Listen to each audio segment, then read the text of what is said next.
Alright, I'm going to have you imagine that I have finished carving all the detail lines on that piece of slab that represent my second layer. So I'm not going to do this whole thing from start to finish, but I am going to explain kind of the whole process. So this piece is layer 2. When I finish that, I'm going to take an entire new slab of clay to attach this layer to the top of. Because remember, we're trying to create foreground, middle ground, background. That's going to require 3 pieces of clay. So I already have another slab of clay rolled out. You always want to check your slabs of clay for air bubbles. So I've got quite a few air bubbles on this one that I need to pop before I use this piece of clay. So really, most often I can just smear the bubble, and you'll see the hole will release the air.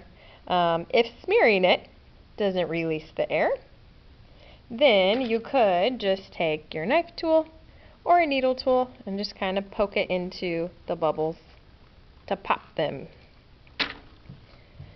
And then I'm just going to kind of smooth that out.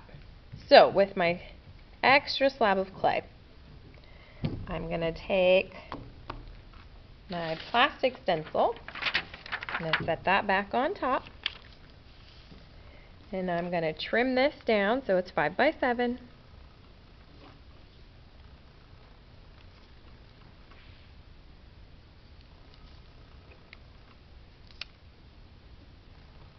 And I'm going to keep these pieces that are extra. I'm not going to throw those out or squish them up because I'm going to use those to build my third layer. Okay, now the idea is that this piece of clay is going to get attached to the surface to become what we call the middle ground. That background square, that's your background piece. This slab, that's your middle ground piece. So I also need to look at my photograph and decide where do I want to make my third layer that appears to be closest to me. And it should not be the entire piece of architecture, but just portions of it. So I might choose to make this area my third layer so it appears closer to me. So now I'm ready to attach this to my slab because you have to imagine I have finished carving the details and it's ready to be attached.